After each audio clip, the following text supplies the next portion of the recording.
What's up everybody, David here, and today we're going to be talking about recording metal bass guitar, real metal bass guitar, on a budget. Now, it is no secret, I've said this multiple times on my channel, that I am not a fan of MIDI bass guitar or bass guitar libraries. And that's not me saying that they don't sound good, because they honestly do sound really good. Every time a new library comes out, I'm just a little more surprised on how good and how much closer it sounds to a real bass guitar, as long as you're only alternate picking on one string at a time. Anytime you move back and forth between different strings and try to do something remotely fast, that's where it's kind of like, okay, I'm not feeling that anymore. Moral of the story, it's just not for me. It sounds great, but I prefer a real bass guitar any day. But commonly, a lot of people's reasons for using MIDI is that real bass guitar is more expensive. And they are right. A bass library is cheaper than recording a real bass guitar.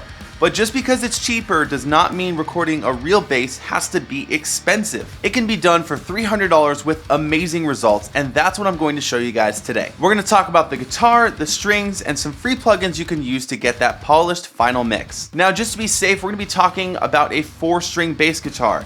Once you get into 5-string and 6-string and extended range, price kind of jumps way up. So we're going to keep it to a 4-string guitar, anything from standard tuning to maybe drop A at the lowest, but we're going to keep it 4-string in this video. Let's get started with the guitar. So this is a guitar I've shown on this channel before, but hands down, my recommendation for buying a budget bass guitar is the Squier 70s Jazz Bass. This thing is phenomenal. I honestly cannot believe the quality of this guitar and just the amazing sound of this guitar for how cheap that you can find them. These new retail for $350, but you can find them used all day on Guitar Center for $200 to $250. And not to mention, they go even cheaper than that. I found this guitar used on OfferUp for $120. That's almost a third of what they go for new, and this instrument is probably the most value that I've ever gotten out of $120. This thing is absolutely phenomenal. I cannot stop raving about it. And that's not just me. A lot of people say that these guitars are criminally underrated. People write them off because they're a Squier and they're not the actual Fender. I don't care. It sounds and plays amazing, and you can get some really great results, especially for metal with one of these. Now, just to be safe on the cost of this guitar, we're gonna stay on the high end and say that this guitar is $250 used. You can find them cheaper, just in case you don't. They're everywhere for $250, and if you do find it cheaper, then awesome, you just saved yourself even more money. We're gonna hear some examples of this guitar later on, but now let's move on to the strings. The strings I recommend here are Ernie Ball Cobalts. These strings retail for $30, they're about 10 bucks more than a regular set of Ernie Balls, but I promise you they are worth every extra penny. I used to play the regular Ernie Balls with no problem, they sound great, until Fluff posted a video comparing all the different ranges of Ernie Ball strings, especially the regulars to the Cobalts, and I was blown away by the difference. After trying it out for myself, the Cobalts are undeniably, in my opinion, it is a fact.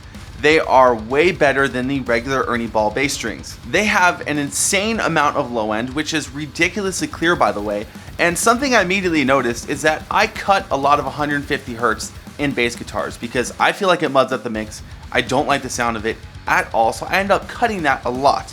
But what's great about the Cobalt is they feature less of the 150 low mid range and more of the actual low end. I find myself having to do less cutting in the 150 range after switching to the Cobalts. The low end here is incredible. It is much more rich than the regular strings, and they have a very pristine top end, which lends very well to getting that really clanky bass sound that, let's be honest, we all love in metal guitars. These strings retail for $30, like I said, 10 bucks more than the regular pack, but I promise you, they are worth the money. I will never switch back. They seem to be the same price no matter which gauge you're using. If you're using a 5-string, they might be a little bit more, but honestly, they are worth every penny. Now, if you're tuning down to drop B or drop A, you're going to need a heavier set of strings than these might offer, which that is okay. If you have to go with another brand, that's perfectly fine. You're still gonna end up under $300, but if you can, if these strings have the gauge that you need, I would recommend the Cobalts any day. All right, now let's talk about the plugins. We're gonna jump into the DAW, and I'm gonna show you a recent session that I used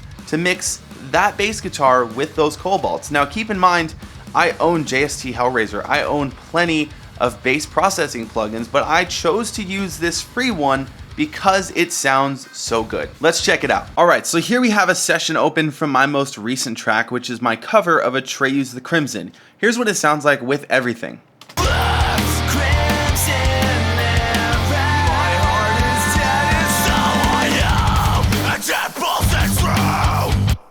All right, now let's check out the bass guitar. So let me solo this. Here's what it sounds like, processed and everything.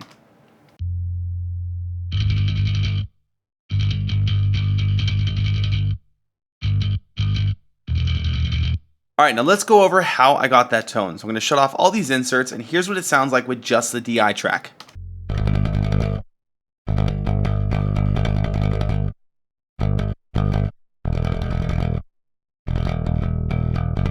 Now, like I mentioned earlier, the low end on these strings and this guitar, this combination is absolutely insane. I had all the EQ knobs on the guitar cranked on this one, and I mean, just you can hear it listening here. It sounds incredible even without any processing at all.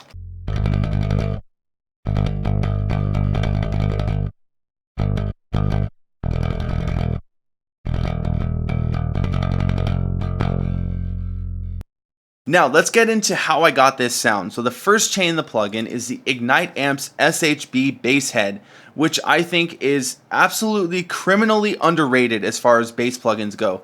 This thing is completely free once again, and it is absolutely fantastic. It is then running into a free bass cab actually. Now, I really wish that I knew where I got these cabs.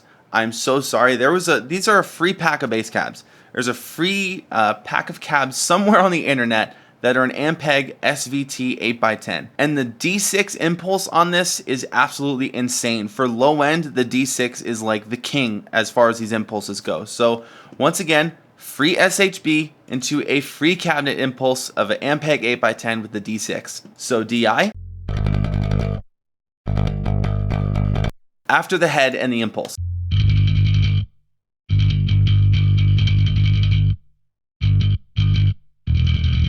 Even with just these two plugins, this sounds incredible. We have the gain kind of cranked on this. The bass is all the way up, mid and treble are both at 12. And we even still have a deep, bright, and shape knob that I'm not even using. So let me show you what these will do to it.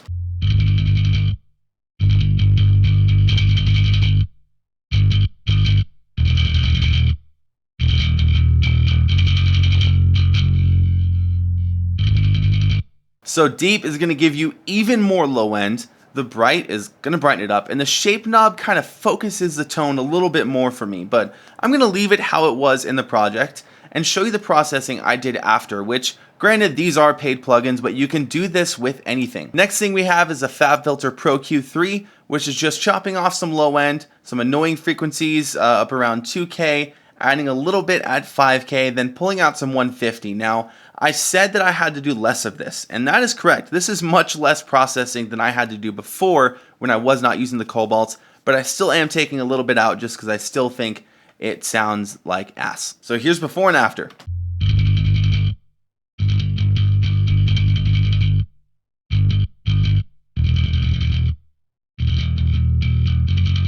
It's not a ton of processing, just controlling the low end and then kind of focusing the tone a little bit more by taking out some of the stuff that I necessarily don't want a lot of. And then we have the C4 multiband compressor to clamp down on that 150 just to keep it consistent.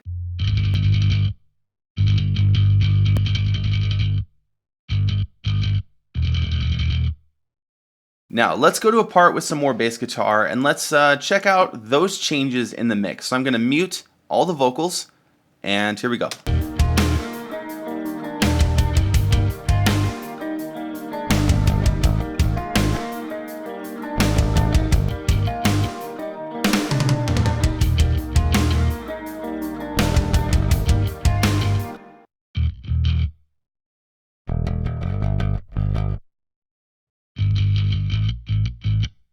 Alright, now just to take this one step further as well, let's say you already have some paid plugins that you want to use. We're going to throw on Hellraiser on this track and see what that does.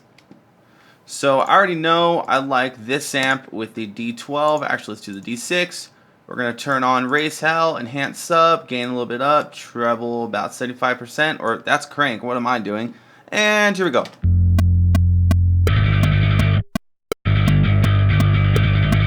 So I'm going to put that EQ on there.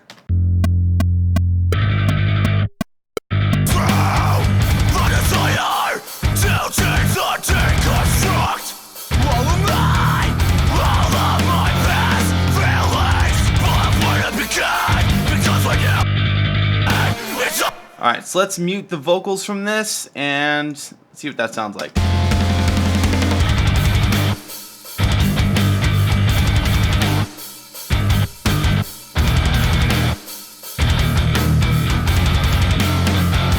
Now, I don't think that really works for this song, but I'm just showing that even if you don't want to use the free ones, if you have paid plugins, this guitar setup will sound incredible. That already sounds killer.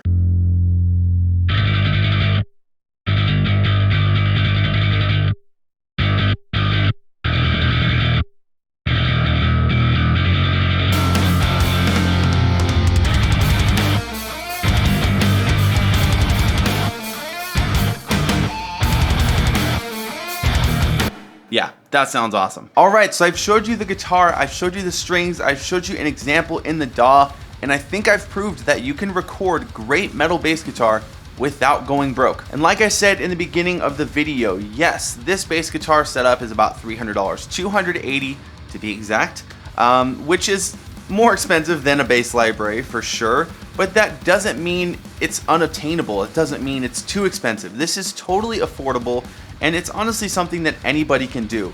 One thing I did leave out was how I recorded it. Now technically I did use a Radio Pro DI box, that is $100 on its own, but honestly you don't need that. Pretty much any interface now is more than enough to go direct in with an instrument. So don't freak out if you don't have a DI box, if you just have a regular interface, just use the interface input.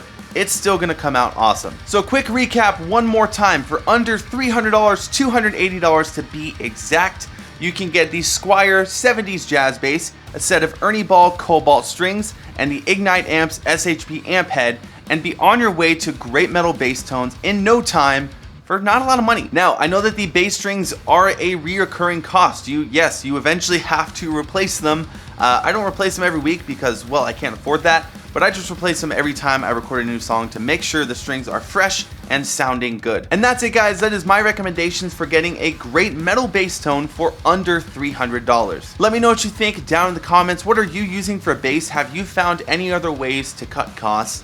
And overall, just what did you think? And on that note, of course, do not forget to like, subscribe, ring the bell so you get notified when I post new content. And thank you so much for watching. My name is David, and I will see you next time.